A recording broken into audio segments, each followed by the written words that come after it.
Subscribe to our YouTube channel and press the bell icon to get the latest updates. ICMR ने पिछले 2 महीने में बहुत ज़्यादा फोकस किया है टेस्टिंग कैपेसिटी को इंक्रीज़ करने के लिए पूरे भारत में। और अगर आप देखेंगे तो अब हमारी जो टेस्टिंग फैसिलिटीज़ हैं वो हर स्टेट और हर यूनियन टेरिटरी में मौजूद हैं। आज कल की तारीख में हमारी 681 लैब्स अप्रूव थी, फंक्शनल थी, जिसमें से गवर्नमेंट सेक्टर में 476 लैब्स काम कर रही हैं, प्राइवेट सेक्टर में 205 लैब्स काम कर रही हैं। और हमारी जो टेस्टिंग एंड ऑफ मार्च में जो हमारी 20 to 25,000 सैम्पल्स पर डे थी, आज हम लोग का जो टेस्टिंग नंबर है वो 1,20,000 on an average we are testing every day. और टेस्टिंग कैपेसिटी को रैंप अप करने के लिए हम लोगों ने इंडिजिनस प्लेटफॉर्म्स पे भी काफ़ी ध्यान दिया है। ट्रूनेट का जो प्लेटफॉर्म है जो टीबी टेस्टिंग के लिए डिस्ट्रिक्ट लेवल लैब्स में भी यूज़ होता है, प्राइमरी हेल्थ सेंटर्स में भी यूज़ होता है। हम लोगों ने उसके स्क्रीनिंग टेस्ट को पहले वैलिडेट किया और उसको शुरू किया, और उसके बाद अब हमने उसके कन्फर्मेटरी टेस्ट को भी वैलिडेट किया है। तो ट्रूनेट अपने आप में एक कन्फर्मेटरी प्लेटफॉर्म है आज की तारीख में कोविड टेस्टिंग के लिए। एंड सिंस इसकी अवेलेबिलिटी बहुत ज़्यादा है और डिस्ट्रिक्ट और प्राइमरी हेल्थ सेंटर लेवल पे भी है, इसलिए टेस्टिंग की जो आउटरीच है वो बढ़ गई है। और इस प्लेटफॉर्म का ये भी एडवांटेज है कि इसमें जो स्पेशलाइज्ड बायोसेफ्टी रिक्वायरमेंट्स हैं वो भी नहीं है, क्योंकि उसका बफर ऐसा होता है कि उसमें वायरस मर जाता है, तो उसकी हैंडलिंग कंसर्न्स बहुत कम हैं। फिर जीन एक्सपर्ट प्लेटफॉर्म को भी हम लोगों ने यूटिलाइज़ करना शुरू कर दिया है, बिकॉज़ इसकी भी अवेलेबिलिटी डिस्ट्रिक्ट लेवल पे है और इससे भी टेस्टिंग की आउटरीच बढ़ती है। और ट्रूनेट की बहुत सारी नई मशीन्स ऑर्डर हुई हैं। हम लोगों ने अभी काफ़ी सारे indigenous RNA extraction kit manufacturers, VTM manufacturers, सबकी बहुत हैंड होल्डिंग करी है, बहुत सारी मिनिस्ट्रीज़ और डिपार्टमेंट्स की हेल्प से। और आज की तारीख में हमारे जो इंडियन टेस्टिंग किट्स हैं, इंडियन RNA एक्सट्रैक्शन किट्स हैं, वो काफ़ी अवेलेबल हैं। 11 से 12 इंडियन वेंडर्स हैं जिनकी RT-PCR किट्स हम आज यूज़ कर रहे हैं। RNA एक्सट्रैक्शन किट्स का भी फिगर बढ़ता चला जा रहा है, इंडिजिनस मैन्युफैक्चरर्स बना रहे हैं। तो हमने जो शुरू में ग्लोबल क्राइसिस का फेज़ हम लोगों ने फेस किया था, जब कोई भी टेस्टिंग किट्स हमें नहीं मिल रही थी आसानी से, आज we are in a much more comfortable stage because of बहुत सारे इंडिजिनस मैन्युफैक्चरर सामने आए हैं, हैंड होल्ड करा है उनको, और अब हमारी सिचुएशन बहुत ईज आउट हो गई है इन टर्म्स ऑफ टेस्टिंग। धन्यवाद। अब मैं रिक्वेस्ट करता हूँ हेल्थ मिनिस्ट्री रिप्रेजेंटेटिव से, प्लीज़। मैं आप लोगों की दृष्टि में लाना चाहूँगा कि देश का रिकवरी रेट कंटिन्यूसली इम्प्रूव कर रहा है। कल की तारीख में भी देखें तो 3,708 people they have got recovered, और उसके साथ ही देखें कि टोटल हमारा रिकवरी नंबर जो है वो बढ़कर 95,527 पेशेंट्स हो चुका है। और इस रिकवरी रेट में स्टडी इम्प्रूवमेंट हो रहा है। जैसे कि इस ग्राफ में हम आपको दिखा रहे हैं कि 15 अप्रैल में अगर देश का रिकवरी रेट करीब 11.42% था, 3 मई तक बढ़कर वह 26.59% हुआ। 18 मई को वही बढ़कर 38.29%, और आज बढ़ते बढ़ते वह बढ़कर 48.07% हो चुका है। इस विषय में मैं एक और मुख्य विषय आप लोगों की दृष्टि में लाना चाहूँगा। कई बार हम लोग कंपैरिजन करते हुए एक बार ये बात करते हैं कि आज देश में नंबर ऑफ़ केसेस बढ़ गए हैं, हमारा देश 7वें नंबर पर है। यहाँ यह सोचना, यह एनालाइज करना बहुत ज़रूरी है कि यह एनालिसिस एक डाउटफुल, एक रॉन्ग कंपैरिजन प्रस्तुत करता है। जब भी हमें कंपैरिजन करना चाहिए, वह कंपैरिजन प्राइमरली हमारे देश की आबादी की तुलना में होना चाहिए। और उसके बारे में हम इससे पहले भी कई बार चर्चा करते रहे हैं कि हम बाकी देशों में जिनकी आबादी अगर हमारे देश के अनुपात में उसको बराबर माना जाए, तो इन terms of overall relative performance हम देखते हैं कि हमारा देश ओवरऑल परफॉर्मेंस वाइज उसमें काफ़ी कुछ स्टेबिलिटी हम लोगों ने नोट की है। अगर हम आज का भी डेटा देखें तो हम पाते हैं कि अगर 14 देश लें जिनकी आबादी हमारे देश से मिलती जुलती है, वह 14 देश देखें तो आज भी उन देशों में हमारे देश के मुकाबले 22.5% अधिक केसेस आए हैं और 55.2 टाइम्स अधिक डेथ भी वहाँ पर रिपोर्ट हुई हैं। तो यह हमें समझना बहुत ज़रूरी है कि अगर हम देखें कि कंटिन्यूस एफर्ट जो फील्ड पर रहे हैं, either in terms of surveillance और in terms of contact tracing, या हम कैसे अर्ली केस आइडेंटिफिकेशन पर फोकस करें और साथ में जो केस पॉजिटिव आए उसको हम क्लिनिकली कैसे तरीके से मैनेज करें, उन एफर्ट्स के तहत हम पा रहे हैं कि जैसे कि 15 अप्रैल में अगर देश का केस फैटेलिटी रेट करीब 3.3% था, वह घटा 3.25% हुआ, घटते घटते 3.15% और अब वह घटकर 2.82% हो चुका है। इसी कंपैरिजन को अगर हम फैटेलिटी रेट को अगर हम देखें तो हम पाते हैं कि हमारे देश का fatality rate is among the lowest in the world. इसके बारे में जैसे कि मैं ग्राफ में आप लोगों की दृष्टि में लाना चाहूँगा कि अगर दुनिया की पॉपुलेशन के हिसाब से हम देखें तो फैटेलिटी रेट जो पॉजिटिव केसेस आए हैं पूरी दुनिया में, अगर पूरी दुनिया में फैटेलिटी रेट 6.13% है तो वह हमारे देश में एज लो एज 2.82% है।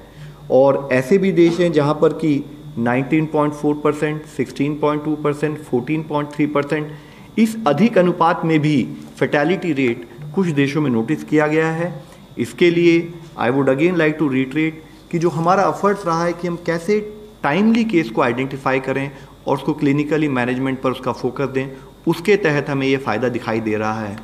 और साथ ही इसी फैटेलिटी को अगर हम केस फैटेलिटी पर लैख पॉपुलेशन भी देखते हैं तो हम पाते हैं कि वह हमारा केस फैटेलिटी पर lakh population is also among the lowest in the world, जबकि पूरी दुनिया में केस फैटेलिटी पर लैख पॉपुलेशन करीब 4.9 के बराबर है, इंडिया में वह 0.41% है। और जैसे कि इस ग्राफ के द्वारा मैं आप लोगों की दृष्टि में लाना चाहूँगा कि ऐसे भी देश है जहाँ पर 31.4, 34.6, 42 और as high as 82 lakh cases पर लाख पॉपुलेशन केस फैटेलिटी भी नोटिस किया गया है। आज एक और मुख्य विषय हमें समझने की ज़रूरत है कि अगर हम देखें, हम अपना जो हमारे यहाँ डेथ रिपोर्ट हुई हैं उसको एज प्रोफाइल से एनालिसिस करें तो पाते हैं कि जहाँ हमारा 60 to 74 ईयर्स का जो एज ग्रुप है पॉपुलेशन का, वह अगर 8% है तो उन पर्टिकुलर केसेस में जो कंफर्म पाए गए वहाँ पर 38% डेथ रिपोर्ट हुई हैं।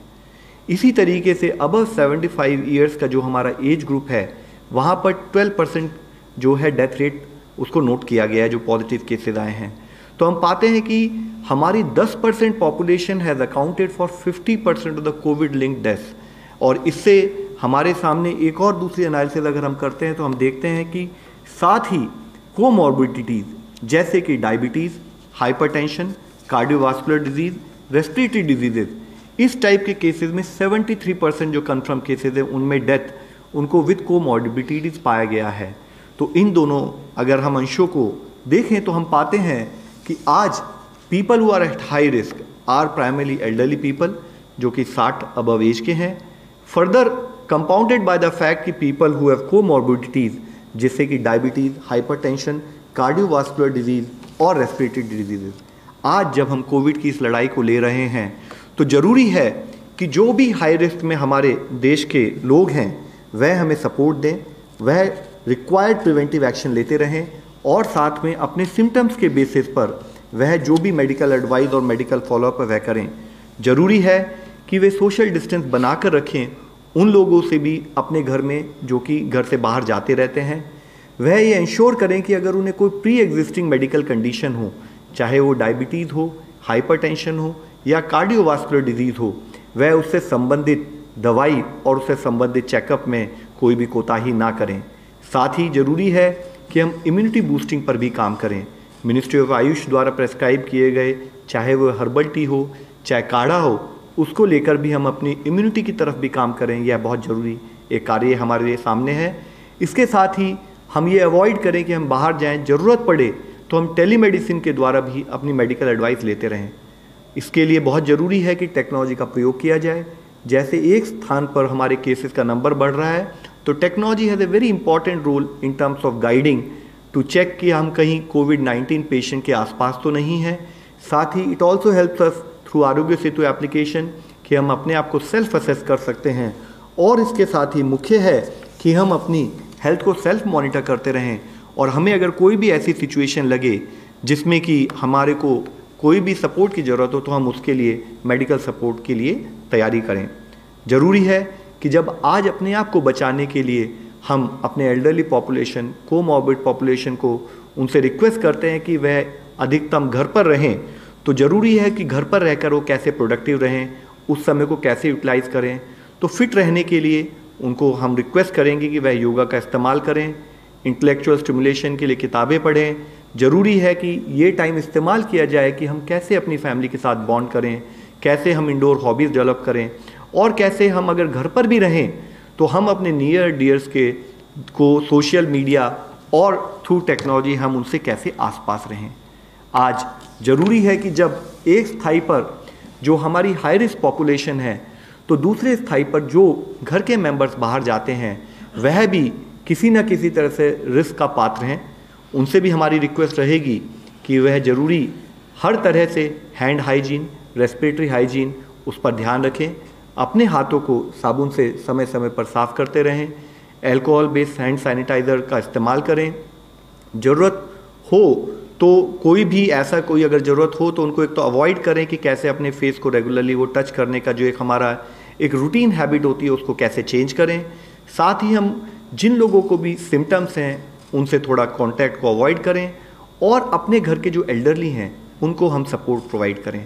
आज ज़रूरी है कि हम फिज़िकल गैदरिंग्स को अवॉइड करें, जबकि हम लॉकडाउन से अनलॉक 1 की स्थिति में हैं तो हम कोई भी ऐसा कार्य न करें जिससे हम या हमारी फैमिली के मेंबर्स को किसी भी तरह का एक रिस्क हो। साथ ही हमारे जो हाई रिस्क पॉपुलेशन है अगर उन्हें कोई भी सिम्टम डेवलप होता है, चाहे वह फीवर हो, चाहे वह कफ हो या ब्रीदिंग डिफ़िकल्टी हो, तो एक रिक्वेस्ट हम करना चाहेंगे कि ज़रूरी है कि हम अवेयर रहें और अवेयरनेस का एक पार्ट है कि बिना पैनिक हुए किसी भी तरीके से समझें कि आज भी हम अपने केसेस देखें तो because of the effective clinical management focus हमारे यहाँ पर जो एल्डरली पॉपुलेशन है वो लोग भी काफ़ी अच्छी तादाद में हमारे यहाँ रिकवर हो रहे हैं। तो पैनिक करने की ज़रूरत ना करते हुए वो तुरंत मेडिकल सपोर्ट के लिए उसके लिए प्रयत्न करें। जिसके लिए ज़रूरत हो तो स्टेट या डिस्ट्रिक्ट की हेल्पलाइन को गाइडेंस के लिए बात करें, डॉक्टर को दिखाएं और जैसे कि डॉक्टर्स का एडवाइस हो, चाहे वह होम आइसोलेशन हो इन केस की अगर कोई माइल्ड सिम्टम हो या वो होम क्वारंटाइन हो इन केस की सैम्पलिंग क्राइटेरिया के हिसाब से सैंपल करने के बाद अगर नेगेटिव पाया जाए या अगर ज़रूरत हो पॉजिटिव हो तो वह अवसर के अनुसार अपने आप को कोविड हॉस्पिटल में एडमिट कराकर भी अपना इलाज के ऊपर ध्यान दें। आज ज़रूरी है कि देश के 135 करोड़ लोग मिलकर इस लड़ाई को जैसे अब तक हम पिछले 4 महीने से लड़ते आ रहे हैं उसी स्ट्रेंथ, उसी मोमेंटम और उसी विगर से कंटिन्यूड इस लड़ाई में हम लगे रहें। ज़रूरत है कि हम इंडिया विल विन इस अप्रोच से काम करें और एक प्लेज लें और सोशल मीडिया में भी हाईलाइट करें कि yes, while we are taking this battle together, while we are working together, हम में से कोई भी अकेला नहीं है। हम लोग आज फिज़िकल डिस्टेंस की बात करते हैं लेकिन हम फिज़िकल डिस्टेंस होते हुए भी मिलकर काम करेंगे और इस बीमारी से अपने आप को बचाएंगे। इसके साथ ही मैं फिर से एक पॉइंट हाईलाइट करना चाहूँगा कि अब तक भी जैसे कि माननीय प्रधानमंत्री जी ने कई बार कहा है कि कोरोना की लड़ाई में ये जो देश की लड़ाई है ये हर नागरिक की लड़ाई है, हर नागरिक के द्वारा, हर नागरिक के किए हुए सपोर्ट से ही हमें इसमें जीतना है। और उसी के कारण अगर हम देखें तो उसी नागरिक के प्रयासों के कारण ही आज हम कोरोना से होने वाले अपने नुकसान से काफ़ी हद तक अपने आप को बचाने में काफ़ी कुछ कामयाब भी रहे हैं। आज ज़रूरी है कि कोरोना को हर तरह से हमें पराजित करना है, हर तरह से हराना है। इसके लिए 3 रिक्वेस्ट मैं फिर से आप लोगों की दृष्टि में लाना चाहूँगा, रिक्वेस्ट करना चाहूँगा, हाईलाइट करना चाहूँगा कि ज़रूरी है कि हम जागरूक रहें, हर नागरिक जागरूक रहे। ज़रूरी है कि हम अपने प्रिवेंटिव एफर्ट्स पर काम करें, हमारे निवारक प्रयास चलते रहें, निरंतर हम उस पर कार्य करते रहें और health seeking behaviour, timely treatment, अगर हमें कभी भी कोई भी ऐसी सिचुएशन लगती है कि हमें मेडिकल एडवाइस की ज़रूरत है तो समय पर एडवाइस लें और अपना इलाज कराएं। इसके साथ ही अंत में मैं यही कहना चाहूँगा कि अब तक हमारे पूरे एफर्ट्स अगर आप देखें तो वह कंटिन्यूड जो पूरे एफर्ट्स रहे हैं हमारे शुरू से ही सर्वाइवल के लिए रहे हैं। पहले वह हमारी लड़ाई थी कि वायरस से हम कैसे सर्वाइव करें, अब हम उस सर्वाइवल को और फर्दर एक्सटेंड करते हुए अनलॉक की स्थिति में कि हम कैसे वायरस के साथ रहते हुए अपने आप को सर्वाइव करें, कैसे अपने लाइवलीहुड और उन ऑप्शंस पर भी काम करें। तो इसके लिए जो हमारा लॉकडाउन का पीरियड है, जिसको हमने हर तरह से पॉजिटिव इस्तेमाल किया है, चाहे वह हमारा हेल्थ इंफ्रास्ट्रक्चर का बढ़ाना हो, हमारे हेल्थ केयर वर्कर्स का ओरिएंटेशन करना हो, और साथ ही हमारे इस ओरिएंटेशन के द्वारा कम्युनिटी को ओरिएंट करना हो, कम्युनिटी के सपोर्ट से हमें कैसे आगे बढ़ना हो और किस तरह से हमने सर्विलेंस पर काम किया है, उसी एफर्ट्स को हम करते रहें। और उसी एफर्ट्स को करते हुए अंत में मैं आपसे अपील करना चाहूँगा कि इस लॉकडाउन की परिस्थिति में हम जो प्रिकॉशंस लेनी हो उसको कंटिन्यूड उसी विगर और उसी मोमेंटम के साथ लेते रहें। मैं इस अपील को एक वीडियो के द्वारा आपके सामने प्रस्तुत करना चाहूँगा। अरे बबलू, लॉकडाउन खुलते ही टहलने निकल पड़े। महामारी अभी फैली हुई है। सरपंच जी, टहलने नहीं, काम पे वापस जा रहे हैं। तुझे डर नहीं लगता वायरस पकड़ लेगा? पहले थोड़ा बहुत डर लगता था, फिर पता चला कि अगर मैंने पूरी सावधानी बरती तो ये बीमारी होने की संभावना कम है। सबसे महत्वपूर्ण है ये मास्क।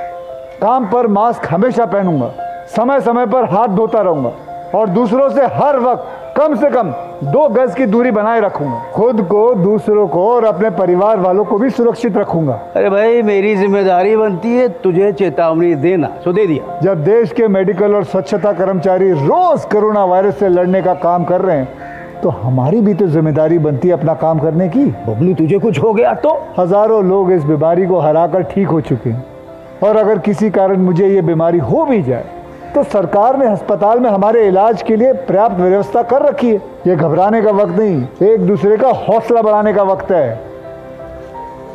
अरे ऐसे क्या देख रहा है? तू काम पे जाएगा, मैं नहीं जाऊंगा, नाक नहीं कट जाएगी मेरी। चलो। मास्क। हाँ, मास्क मास्क। अरे नाक तो ढक लो। हाँ। कोरोना वायरस से हमें लड़ाई जारी रखनी पड़ेगी और उससे डर कर नहीं, पूरी सावधानी के साथ डट कर चलिए। रुकी जिंदगी को आगे बढ़ाएं, देश को आत्मनिर्भर बनाएं। जय हिंद। Okay, now we can take some questions. 34. Lav Agarwal sir, मैं कुमार कुंदन। कल जो है DDMA ने एक लेटर लिखा दिल्ली के सब लोगों को कि हॉस्पिटल के अलावा जो हमारे स्टेडियम्स हैं, बैंक्वेट्स हॉल्स हैं, इसमें भी बेड की व्यवस्था की जो है संभावनाएं तलाशी।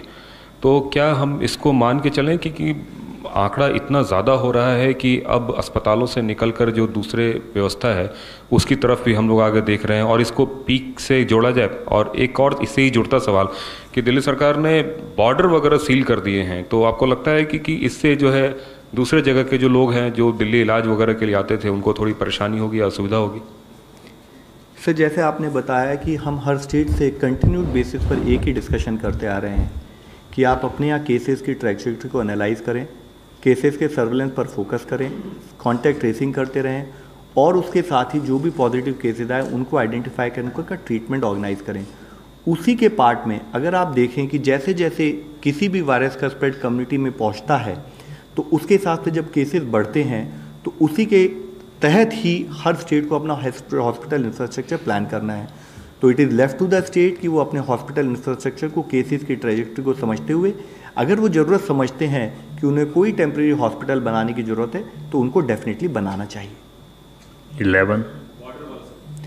सर, इसके लिए अगर आप देखें जो नेशनल डिज़ास्टर मैनेजमेंट एक्ट में जो हमने गाइडलाइंस इशू की है मिनिस्ट्री ऑफ होम ने, उसमें हर स्टेट को फ्रीडम दिया है कि while there are normative guidelines issued by government of India, हर स्टेट अपने लेवल पर एनालाइज करके अगर उन्हें कोई एडिक्वेट एडिशनल एक्शंस लेने हैं तो वह ले सकते हैं। सर, कुछ मीडिया रिपोर्ट्स हैं कि रेमडेसिविर को ड्रग कंट्रोलर जनरल का अप्रूवल दे दिया गया है सीवियर कोविड पेशेंट ट्रीटमेंट के लिए, तो क्या इसमें ऑफिशियल पोजीशन क्या है? क्या रेमडेसिविर को अप्रूव किया गया है और उसके लिए पहले क्या ट्रायल किए गए हमारे यहाँ पे? सर, अगर आप देखें कि जो कि ईमेल जिसका रेफरेंस मीडिया में भी आया है उसमें ड्रग कंट्रोलर ने बताया कि उसको इमरजेंसी यूज़ के लिए परमिशन दी गई है और इमरजेंसी यूज़ के लिए परमिशन के प्रोसेसेस होते हैं, उसके तहत ही based on the available evidence वह इमरजेंसी यूज़ के लिए परमिशन दी जाती है। एक ऑनलाइन क्वेश्चन है, remdesivir has been approved for emergency use while India is part of solidarity trial, what evidence were presented before the government to grant an authorization for the drug and in what dose will it be given? Banjot Kaur from Down to Earth.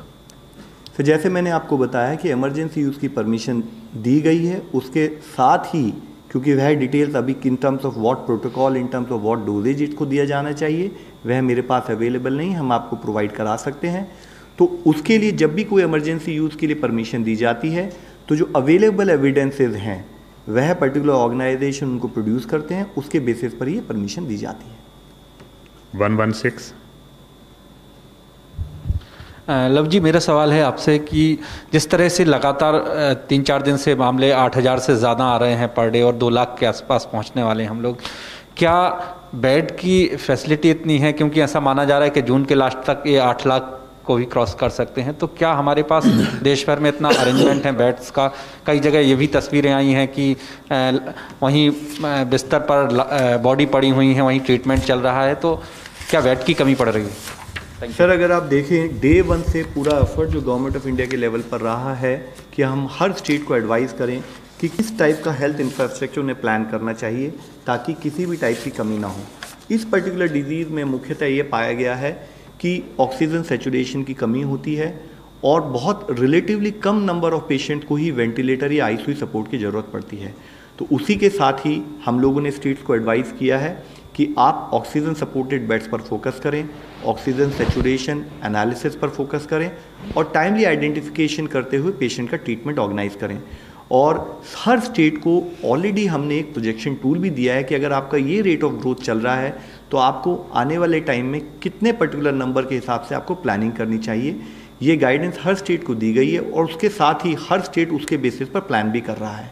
ये आपको मानकर चलना पड़ेगा कि जब particular number of cases बढ़ते हैं तो एक वायरस का जो एक प्रोसेस होता है, entry process, virus comes through port of entry. पहले वह देश में कहीं बाहर से एंटर करता है, चाहे वो एयरपोर्ट से आए चाहे सी पोर्ट से आए, जब भी कोई नई डिजीज़ होगी इस टाइप की इन्फेक्शियस डिजीज। उसके बाद it again goes and again you, as we have discuss so many times, कि वह फिर वहाँ से जाकर किसी पर्टिकुलर पर्सन को इफेक्ट करेगा, एक पर्सन दूसरे को इफेक्ट करता है, जिसको हम लोकलाइज ट्रांसमिशन के बारे में कई बार बात कर चुके हैं। तो ये वायरस का नॉर्मल प्रोसेस है और धीरे धीरे केसेस इन्फेक्शियस डिजीज़ में एक्सपोनेंशियल लेवल पर बढ़ते हैं। जैसे जैसे केसेस बढ़ते हैं तो देश का focus, primary focus shifts on case management. और इसीलिए अगर आप देखें कि जो हमारा इफेक्टिव फोकस रहा है, जबकि वर्ल्ड में case fatalities very high, vis-a-vis that India has been able to manage its case fatality to as low as 2.82%। 152। Sir, मेरा सवाल आपसे यानी हेल्थ मिनिस्ट्री से है, मधुरेंद्र बोल रहा हूँ मैं न्यूज़ नेशन से, कि लगातार आपने बताया है डे 1 से कि जो मॉर्बिडिटी है वो मेन कॉज है फर्टिलिटी रेट को बढ़ाने के लिए, लेकिन हम देख रहे हैं कि इन डिफरेंट फेजेस हमने शराब से लेके मॉल तक खोल दिया, लेकिन अभी तक गवर्नमेंट हॉस्पिटल्स की ओपीडी नहीं खोली, जहां पर dealing with all kinds of disease जरूरी है और उसका भी एक बर्डन समूचे देश को झेलने को मजबूर होना पड़ रहा है। इसको लेकर क्या प्लानिंग है? क्योंकि एम्स की ओपीडी बंद पड़ी हुई है, आरएमएल की ओपीडी बंद पड़ी हुई है, जी1 की ओपीडी बंद पड़ी हुई है, इमरजेंसी सेवाएं सिर्फ चल रही है। आईसीएमआर से मेरा सवाल है कि पिछले दिनों की प्रेस कॉन्फ्रेंस में बताया गया था कि कम्युनिटी ट्रांसफ़र के लेवल पर हम गए हैं या नहीं, इसको लेकर कई टेस्ट चल रहे हैं और उस बारे में जानकारी दी जाएगी। तो क्या आप बता पाएंगे कि देश के किन किन हिस्सों में हमारे यहाँ कम्युनिटी ट्रांसफ़र हो चुका है और पिक कब तक जाएगा? Sir, already regular health facilities हमारी चलती रहनी चाहिए, इसके लिए डिटेल इंस्ट्रक्शन दी जा चुकी हैं। इसके साथ ही हम स्टेट्स के साथ वीडियो कॉन्फ्रेंस के द्वारा इस विषय में रेगुलर चर्चा भी कर रहे हैं। हमारा जो मेजर एफर्ट है, जो हमें समझना चाहिए कि it is a highly infectious disease, तो पर्टिकुलर ट्राइजिंग पेशेंट की कैसे हो, पर्टिकुलरली वह पेशेंट जो कि कोविड डेडिकेटेड हॉस्पिटल में जाए ताकि इन्फेक्शन कम से कम फैले, उस पर एक तरफ हमारा जोर है, दूसरी तरफ उसके अलावा बाकी सारे हॉस्पिटल्स में बाकी रेगुलर प्रोसेस चलते रहें, उस पर ऑलरेडी इंस्ट्रक्शन हम जारी कर चुके हैं। साथ ही जो हमारी रेगुलर और इम्पॉर्टेंट सर्विसेज हैं, जैसे कि maternal and child health services, जैसे कि हमारी kidney renal disease related services, cancer, TB treatment, उन सबको उसी तरीके से सुचारू रूप से चलाने के लिए क्लियर इंस्ट्रक्शन फील्ड में दी जा चुकी हैं। नंबर 9।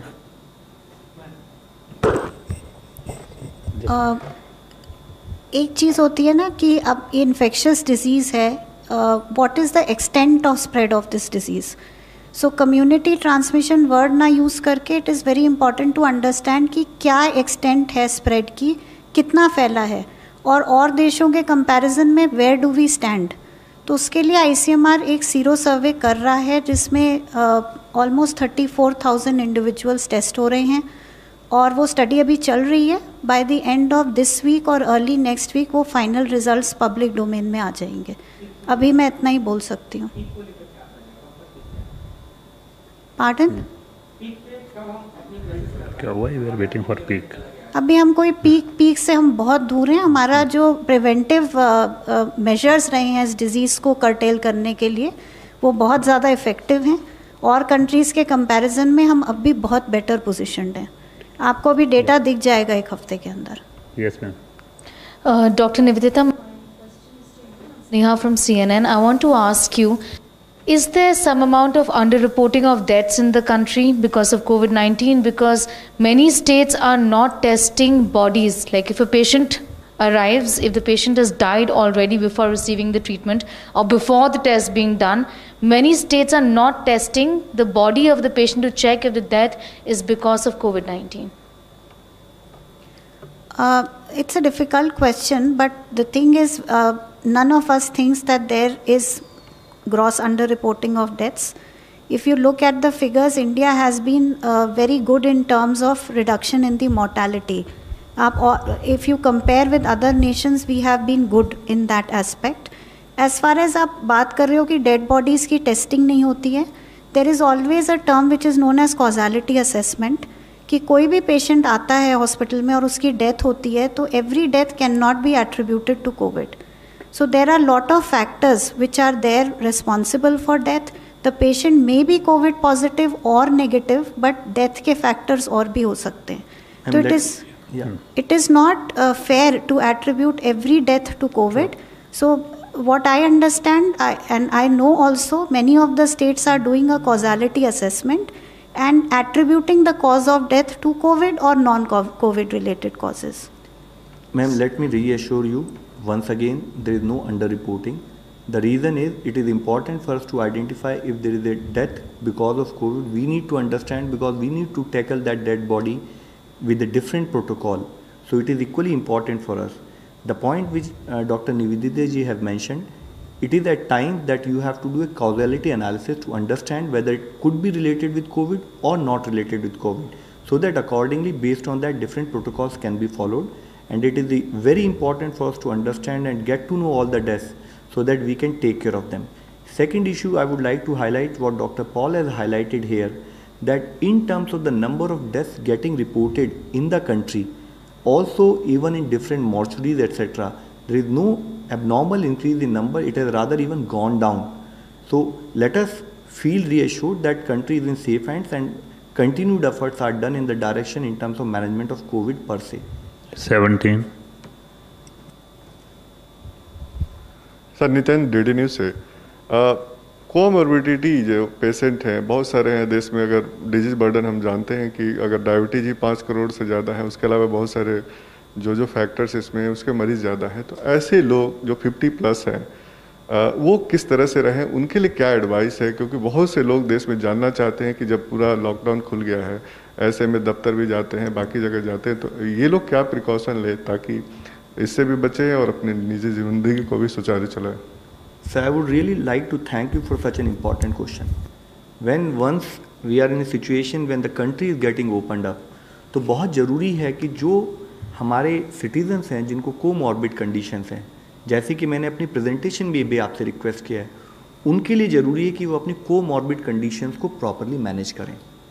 चाहे वो डायबिटीज़ हो, चाहे वो हाइपरटेंशन हो, कार्डियोवास्कुलर डिजीज़ेज़ हों, किडनी डिजीज़ेज़ हों, तो उनकी कोमॉर्बिड कंडीशन पर उनका क्लियर फोकस रहे, उसको डिटीरियोरेट ना होने दें, रिक्वायर्ड मेडिकल एडवाइस के थ्रू काम करें, अपनी दवाई समय पर लेते रहें. जब तक वह कोमॉर्बिड कंडीशन मैनेज रहती है, टू दैट एक्सटेंट उनके रिस्क फैक्टर कम रहते हैं. साथ ही comorbid person with elderly condition, जैसे कि हमारे जो लॉकडाउन या अनलॉक 1 के ऑर्डर में भी कहा गया है कि particularly people, elderly people with comorbidities, साथ ही प्रेग्नेंट वुमेन और बच्चे जो कि 10 साल से कम है, वह बाहर जब तक जरूरी ना हो तब तक ना निकले. We are dealing with an infectious disease, they are highly vulnerable, so it is important कि वो लोग रिक्वायर्ड प्रिकॉशंस लें. जो हमारे डूज एंड डोंट्स हैं in terms of respiratory hygiene, hand hygiene, cleaning of surfaces which are frequently touched, उनका वह ध्यान रखें. और क्लोज कॉन्टैक्ट्स में जनरली लोगों से बचें। 114। सर निशांत ANI से।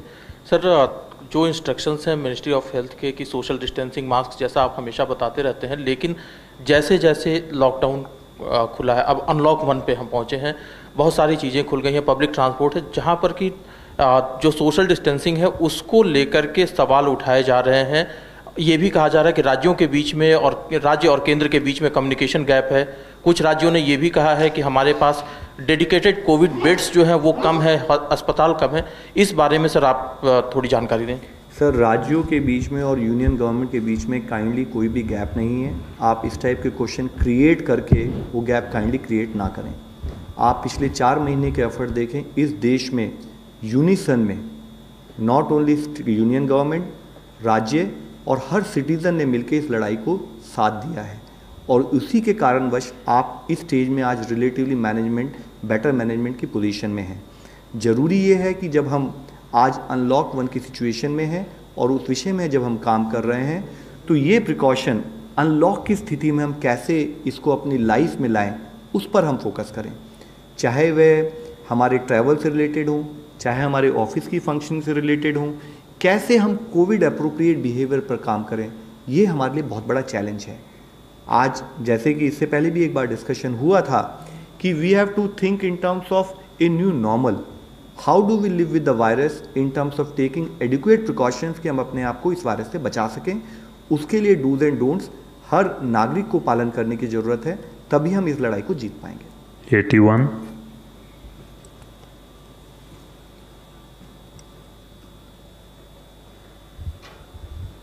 Madhav from Times Now. Mr. Agarwal, my question to you is that as we are approaching 2 lakh cases, what is the protocol? Is there any change in the protocol as far as contact tracing is concerned? Because I would imagine you would need a large number of people to actually carry that out at the state level. So has there been any change, A? And also cities like Bombay have been reporting that there has not been enough contact tracing. There have been different reports that have been coming around. And also as far as those people who test positive and who are asymptomatic, what is the protocol for contact tracing in such cases, whether it is offices or residential spaces? Could you just elaborate on that, please? So, sir, our primary focus still remains focusing on containment zone, identifying wherever cases have come, and with respect to what exercise through active case search we take up in those particular areas. And as and when additional cases do get found in some locations, to that extent the size of the containment zone need to increase, and active search to that extent further has to be strengthened. All after doing this active search, whatever cases which are there which needs to be tested as per the testing criteria, including asymptomatic high risk contacts, which is part of the testing criteria, they need to be tested, and any person who is found positive, they should be treated as per protocol. As we have already allowed, particularly with respect to very mild symptom, if the home facility is sufficient enough, they can stay at home, or there are even hotels where they can go and they can stay there, which are also supposed to have the adequate medical facilities. Besides that, if there are people who are moderate or severe or critical, there are COVID dedicated healthcare centers, health centers and COVID dedicated hospital where both regular bed as well as oxygen support bed and critical care bed, if need be with ventilator, should be organized for those patients. Our focus primarily remains on surveillance, contact tracing, and wherever larger number of cases are there, our focus parallelly shifts also in terms of case fatality management, in terms of clinical management. Last question, 35. Mrigank Prabhakar, सारा TV से। Sir, जो कोविड-19 dashboard है उसके ऊपर एक state reassign करके एक column बना हुआ है, उसमें 6-6.5 हज़ार पेशेंट्स करीब हैं। ये कौन से पेशेंट्स हैं और इसमें फर्टिलिटी वगैरह कुछ दे नहीं रखा, मतलब फर्टिलिटी उसमें शो नहीं कर रखी, जबकि 10 दिन से ये लगातार इसमें केसेस आ रहे हैं। सर, इससे पहले भी एक बार आपको डिटेल में मैंने एक्सप्लेन किया था कि क्या होता है कि जब पॉजिटिव केसेस आते हैं तो वो लैब से आते हैं। उन केसेस में जब समटाइम जो लैब का रेफरल फॉर्म होता है, अगर वह ढंग से ना भरा गया हो, तो उस पर्टिकुलर केस में उस पर्टिकुलर पेशेंट को लोकेट करके उसकी कॉन्टैक्ट ट्रेसिंग की एक्सरसाइज हम स्टेट के साथ मिलकर करते हैं। तो ये जो नंबर आपको दिख रहे हैं, ये उससे रिलेटेड नंबर हैं। अब हम 1 लाख के करीब 1-1.25 लाख टेस्ट पर डे कर रहे हैं। तो हिस्टोरिकली कुछ केसेस ऐसे होते हैं जिसमें या तो कॉन्टैक्ट नंबर ढंग से नहीं भरा हुआ है, या वह पर्टिकुलर पर्सन एक जगह पर अब उसने टेस्टिंग हुई है, he has shifted to some adjoining district, तो वो प्रोसेस कर रहे हैं। अगर उसमें कहीं पर भी डेटा अपडेट नहीं हुआ है तो ये मत मानिए कि उस पर्टिकुलर पेशेंट को अटेंड नहीं किया जा रहा है। I think what is very important to understand is that it is not about data management, it is about action on the field, and that is what every state primarily is focused on, कि हम कैसे field पर हर case को manage करें। Thank you very much. Thank you, friends.